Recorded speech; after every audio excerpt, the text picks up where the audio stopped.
everyone, and welcome to the analysis of the Ramayana characters. Today, we'll be taking another look into the character of Vibhishana. Let us begin. Major events. Hanuman meets Vibhishana. Ravana even abducted Rama's pure wife, Sita, and imprisoned her, hoping that she would marry him. This was absolutely wrong. And Vibhishana told his brother that. But Vibhishana's voice was a lonely voice in Lanka. He was in a tough position, a square peg in a round hole. He was righteous, but most of the people, especially Ravana, his brother and master, were unrighteous. He was sad and found solace by worshipping Rama, whom he treated as God incarnate. When Hanuman came to Lanka in search of Sita, he roamed the streets and wandered into different houses looking for her. Eventually, he came upon a house that astonished him. It was Vibhishana's house, and it was not like the other houses in Lanka. It was not grand like the other houses. It had signs of the Lord at the door and a tulasi plant in the yard. When Hanuman looked inside, he saw a man just at the verge of arising from slumber. As soon as the man woke up, the Lord's name was on his lips. Now how is it possible for a man of God to be living among the Rakshasas? Hanuman thought. I need to check this out, and make sure that it is not a trick. So he disguised himself as a Brahmin and went knocking on Vibhishana's door. When Vibhishana opened the door and saw a Brahmin, he wondered if it was the Lord himself who had come to visit him. Soon Hanuman identified himself. Both the Rama devotees then talked about being blessed by Rama's grace. Feeling glad that at least some help had come Sita's way, Vibhishana was very happy.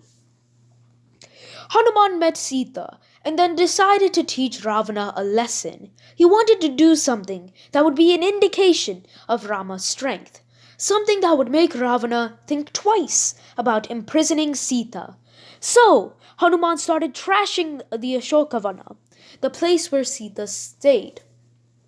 After several attempts, Ravana's soldiers trapped Hanuman, bound him with ropes, and brought him to the court for punishment. Vibhishana was sad to see his friend Hanuman in this position, but brave Hanuman didn't mince words. He proudly declared himself to be Rama's messenger. He told Ravana to return Sita and not provoke Rama into war. He warned Ravana that Rama could destroy Lanka, but Ravana was adamant, even arrogant. He ordered his men to kill Hanuman. Vibhishana could not keep quiet any longer. In a soft, soothing tone, he reminded his brother of his duty as a king. He said, O great king of the Rakshasas, you know the rules of kingship. One does not harm the messenger, even if one does not like the message he brings. A messenger is merely the servant of his master. You may punish him, but what do you gain by killing him? If you kill him, then your real enemies, Rama and Lakshmana, will not come here. Like a true hero, you must do battle with your real enemies. What do you have to fear? You are so powerful and have won every battle so far.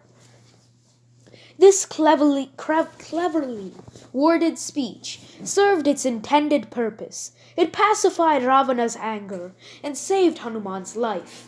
Ravana revoked the death command and instead asked his men to burn Hanuman's tail. Hanuman took the punishment calmly and then flew around Lanka, setting fire to it.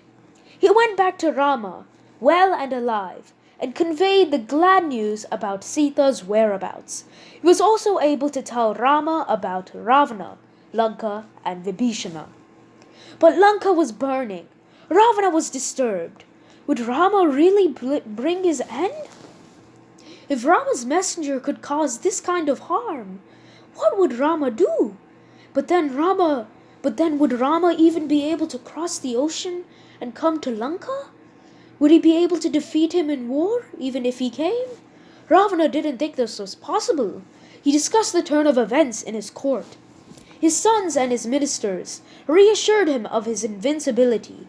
They pledged their support and promised to fight for him with all their strength. Nor did his courtiers tell Ravana that what he was doing to Sita was wrong, because they didn't want to displease him and end up getting punished. But Vibhishana was different. He spoke up. He said what was in his heart. What he knew to be true. He pleaded with his brother to do the right thing. He said, "Keeping another man's wife is wrong. Lanka will be destroyed because of Sita. Her husband must be powerful. Look at what Hanuman, his messenger, a mere monkey, has done. Rama is righteous and strong. He will forgive you if you return his wife, but will destroy you and Lanka if you continue to persist in this adharma. Let us all live happily with our wives and children in Lanka for many years to come. You are our king, and you are also my brother. I say this for your own well-being and for the good of Lanka." That is the end of this recording. Thank you all for listening. Jai Shri Narayana.